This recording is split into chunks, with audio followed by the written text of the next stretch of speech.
This is the Our Day Off podcast here at King of the Hammers in 2026, and I'm here with Sean, and he's part of the Ultra 4 Next. Yes. I got it right. Yes. Okay. And he was telling me off camera about it a little bit, and I'm just going to turn it over to you. Why don't you just kind of fill us in on what it's about and what you got going on with the kids? All right. Well, I partnered up with Dave Cole a few years ago. I basically, it's kind of weird the way it started. I sent out several emails for about 3 years in a row to get no reply, and then finally got a reply. And I just went to the contact me tab on kingofthehammers.com and literally just, here's me, this is what I'm trying to do.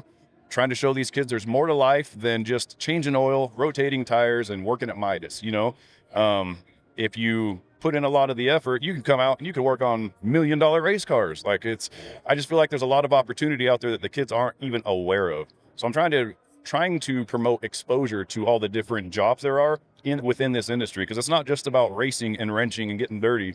I got roughly 80 kids in my classes. I'd say maybe 20% are going into the field of automotive. The rest of them are in there for various reasons. Some of them want to learn the maintenance on their car, but ultimately what we're trying to develop is a pipeline to kind of fill the shoes of the generations that are leaving the sport. And I feel like we got a lot of people exiting and not enough people entering. And I sure as heck don't want this sport to die. I love this sport, anything off-road for that matter. So basically, once I partnered up with Dave, we came up with Ultra 4 Next. And that is the next generation of what I'm calling off-road enthusiasts. So what I'm trying to do at the high school level is basically make kids employable. That's our slogan for Ultra 4 Next, is to make students employable. That doesn't really, what I'm trying to say is it's not strictly for automotive. So like I said, I have about 80 kids roughly, 20% of them are going in the auto, but I'm finding jobs on what they can do to still be involved in the off-road world, but not necessarily getting greasy. So we have media teams, we have marketing teams, basically just trying to find a spot for these kids to fit in. I feel like one of the biggest struggles in education right now is kids need to feel included in something. And when they don't, they shut down, they clam up, and they don't apply any effort. So if we can get them a part of a team, whatever that team is, they open up, and next thing you know, they're putty in your hands and they will do anything for you. So I'm basically trying to bring kids out, show them all the different aspects to the off-road world. And like I said, make them employable and hopefully get their foot in the door with a race team or a marketing team or whatever that is, you know, just to kind of get them exposed to all the different entities of the off-road world. Gotcha. Is your school located here in California? It is. We're actually about an hour from here. It's a very small school, Silver Valley High School. We got about 400 kids, 9 through 12. So not very large. And with that, we don't have a lot of pathways for these kids to choose from. And I feel like we need to evolve as a school system in general. And I'm not saying it's just my school or any other school specifically, but in education, I feel like what we do right now is kids come into the counselor's office and we say, okay, here's our elective. What class do you want to teach? Or what class do you want to take? Well, they take classes sometimes for the wrong reasons. Boyfriend, girlfriends are in there. I heard the teacher's school, whatever it is, it's not always the correct reason.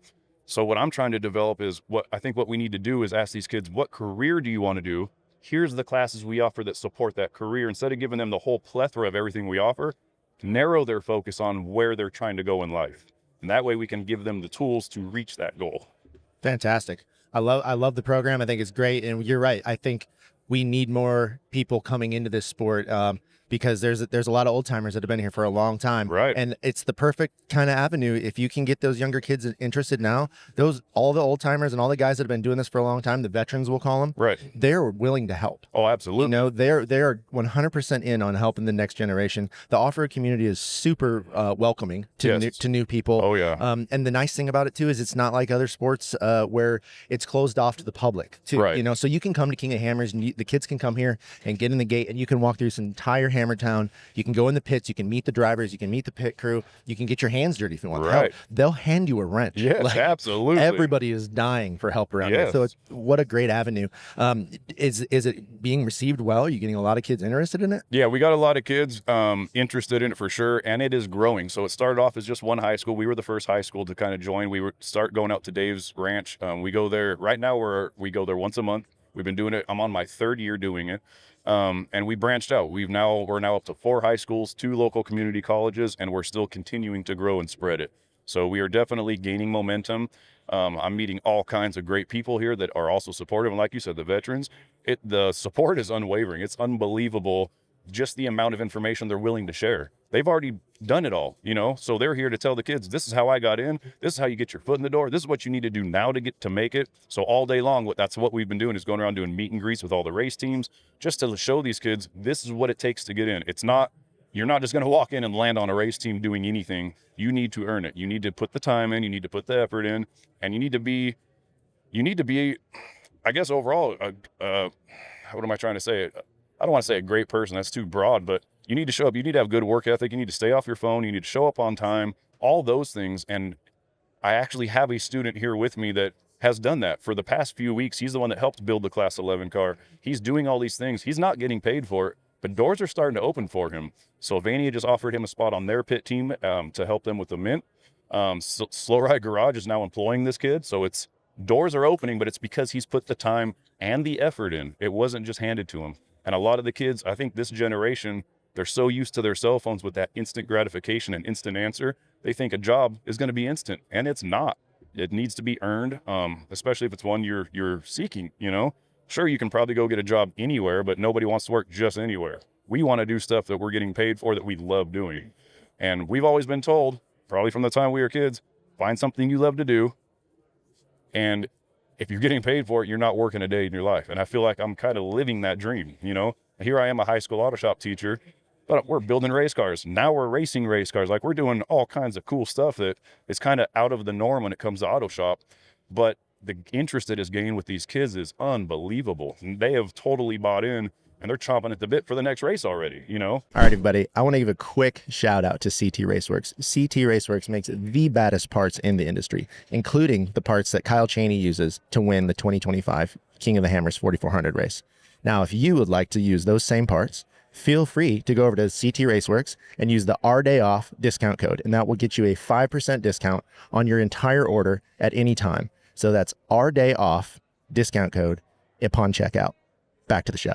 Yeah, This is amazing. It's been a really, really cool thing. that's so cool to hear what you're doing. I would be head over heels if I was a high school kid trying to get in and do stuff like that. I never was offered auto shop when I was a kid in my high school. It was all learned, you know, kind of through my friend group. You know, Right. we were all kind of motorheads and dirt bikers and stuff like that. So we were always wrenching on our own stuff and Oh, yeah. in the garage all the weekends with, you know, with the like our parents and uncles and stuff that were big into Right. racing. So my upbringing was a little different than most, you know, because I was always kind of in the racing world. So I Right. kind of was like, you know, this is just what I'm doing.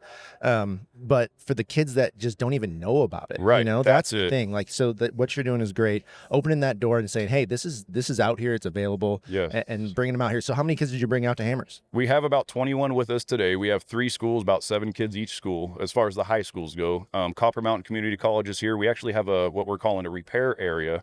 It's a repair area on the lake bed. It's right next to the O'Reilly booth. And anybody that doesn't have a support team, if you're out here just cruising around general public and you break something, you go to our repair booth, and we have students fixing your stuff. You can order your parts right there from O'Reilly, walk right next door, and we fix your car for free. No kidding. Yeah, so that's happening. That happened last year. This is year 2 of it, and I'm hoping it just continues to grow. Well, I broke the transfer case in my Jeep. Perfect. Like a while ago. We JB welded it. Don't Oh, worry. okay. It's only leaking a little, but you know, I would have gladly brought it to you guys Yes. and let you guys fix it for me. Oh yeah, that's what we're doing out there. Yeah. That's awesome. So a minute ago, you mentioned Class 11. Yes. And that you guys are racing one. So you guys built that in house. Yes, we were fortunate enough to be sponsored, actually a lot of different sponsors, but we started off with Donnie with Slow Ride Garage and his team.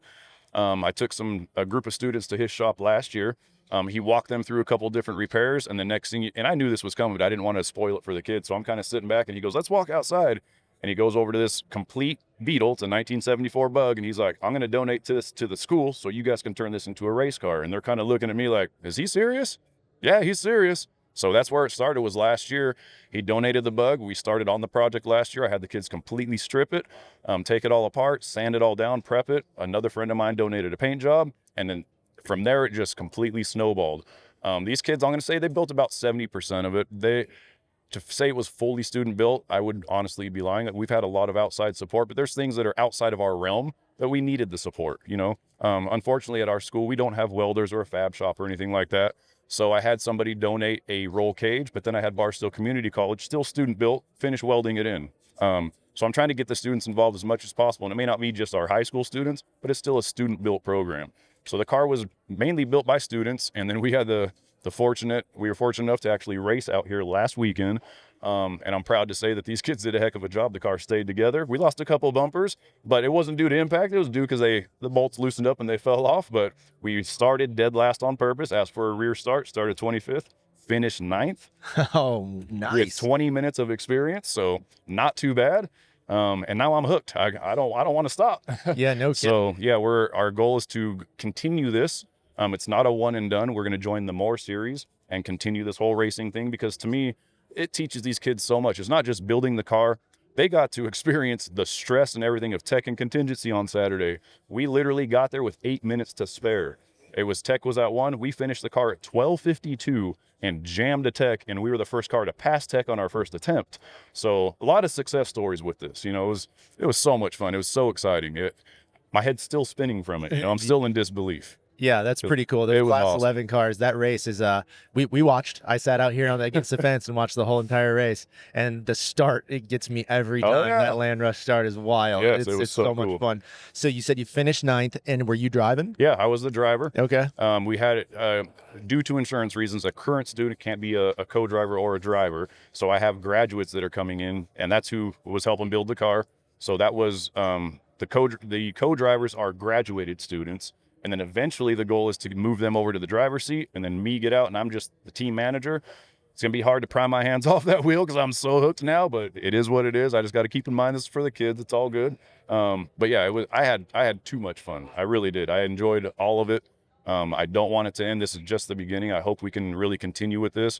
Like I said, we've had a lot of different sponsors support, people we've never even met just sending us, whether it's parts, resources, money, whatever it is. The support's unwavering. It's really mind-blowing how everybody stepped up. And then even Saturday, like I said, we made it to tech with 8 minutes to go. We had so many issues Saturday morning, it was unreal, but the support from all these people that we didn't even know, they just heard what was going on and they were there to support us and help finish that car and get it to the starting line. It was awesome. I mean, it's the kids for them to experience that, to me, is second to none. You're not going to get that working at Stater Brothers, or you know what I mean? Right. I'm sorry, you're just not. They got to see all the different aspects of it, and they're all hooked now too. So it just sank those claws in even deeper. Yeah, it was great. We've talked about it a bunch of times in our friend group and with other people here. And there's something about off-roading that once you do it, you know, you look at it from an outside perspective, you're like, oh, it's kind of, you know, it's slow, or you know, like rock crawling, especially Right. people see rock crawling like, Right. it's kind of boring. When does it get fun? And it's like, go do it one time. Right. Like, try it one time. Right. You know, and once you do it or see it in person, totally different thing. Oh, you yeah. know, it gets its claws in you, and Yes. your Heart your rate's hooked for life. elevating. Yeah. Yeah, it's starting to sweat. It's awesome. Yeah. It's just the adrenaline rush, everything about it. I wouldn't change it for anything. There was a lot of highs and lows, I'll be honest. There was a lot of stress getting that car done. We got it done in my opinion, it didn't take a long time. Yeah, we started it last year, but as a teacher, I can't work on a class 11 bug every single day. There's things I need to teach.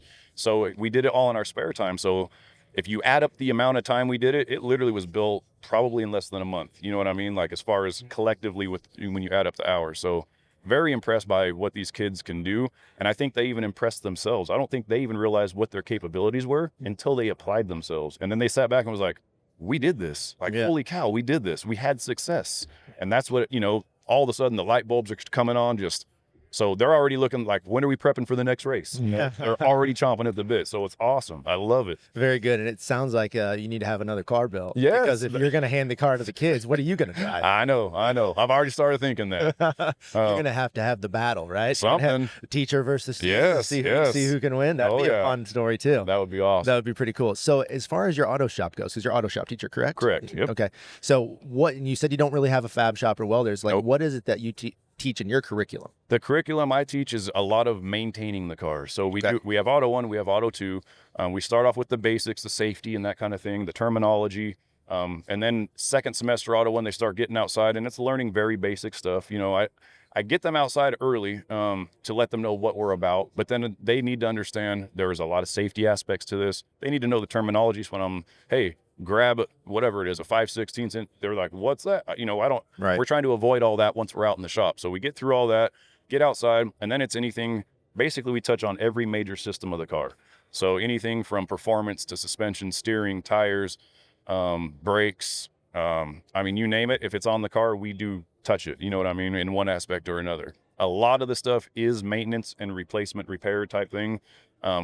Unfortunately for me, I'm in a situation where a lot of my students come from Fort Irwin. So every 2 years, I have a lot of turnover. So it's really hard to get a student that I'll get for 3 or 4 years. So it's like right when I get one right where I want it, they're like, all right, parents are PCS and I'm out of here. And it's like, all right, cool. We'll start all over Dang again. it. Right. Yeah. And, it is what it is. It's one of the logistics that's there.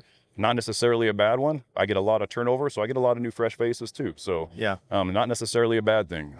To me, the more the merrier. The more kids we can involve, the better it is. Yeah, I agree completely. And I'm thrilled to have met you and had you on the podcast, because this is really cool to hear about. You came up here with Mr. Eric Hubbard, and me and Eric have had a lot of great talks. He's been on the podcast He's as well. awesome. He's awesome, and Yes. he's a huge advocate for the land use part of it, and like getting people involved and bringing bringing off road to Kentucky. So Right. I know that's not California, but at the No, same but- time, you guys kind of have the same goal of like, Right. keeping this sport going. Yes. Two kind of different avenues, but at the end of the day, It's all the same goal. the same goal is to keep the sport alive and bring new places to do the sport, and the land that we do have, keeping it from going away. Correct. So, Yep. huge fan. Loved having you on, Sean. This is great. Can you tell these people where they can help you, where they can look up, find you, if Yeah. anybody can? If you guys would like to support and watch the progress of everything we're doing, you can follow us on Instagram at silvervalley.auto. There is, I basically try to document everything the kids are doing, whether it's out here at King of the Hammers, it's different meet and greets, or just what we're doing in the classroom or in the shop. So yeah, you can totally follow our story on there and see everything that we're doing. We're doing a lot of exciting things, and I'm hoping more schools kind of see what we're doing and kind of, start to get involved. A lot of the schools, when I first brought this up years ago, a lot of the schools were very standoffish. We meet up a couple times a year as all the auto shop teachers in the region, and a lot of them were very standoffish. Like, I'm not sure this is ever going to work. I can't even take my kids near water. Well, guess what? Here we are. Fast forward a few years, we're already doing it. Right. So it is possible. We're here to show you it's possible. Come on board. Join us. It's I'm not trying to close the door on anybody. I want, like I said, the more the merrier. The more people, the more kids we can get involved in this. I think it's a win-win for everybody. Absolutely. Well said.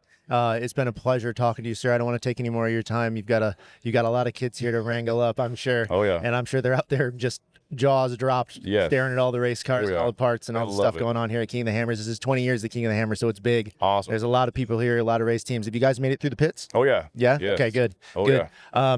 If you get into the pits, I'm actually a member. Not a member. It's not like we had to sign it, but I come from Indiana, and we have a Okay. big showing here. Team Indiana is over by the big purple dragon in Okay. town. The big blow up dragon. Yep. You should definitely walk in that pit. Okay. And introduce yourself and tell them what you're doing, because great group of guys over there. Okay. Chad Hunt and all the Hunt Motorsports guys. They would be happy to show the kids around. All right. And they've got 4,400 cars all the way down to 4,600 stock cars and stuff in there. Okay. So, Perfect. really Can cool head over spot. there next. Really cool spot. Just look for the big purple dragon All right. on the top of the semi. Well, But thanks for having me on. Sean, it's been an Appreciate absolute pleasure, sir. Thank you so much. this. Thank you. Appreciate it. Yep. Y'all have a good day. Thanks Yes, for watching the All Day Off podcast here at King of the Hammers 2026. We'll see y'all later. All right. Have a good one.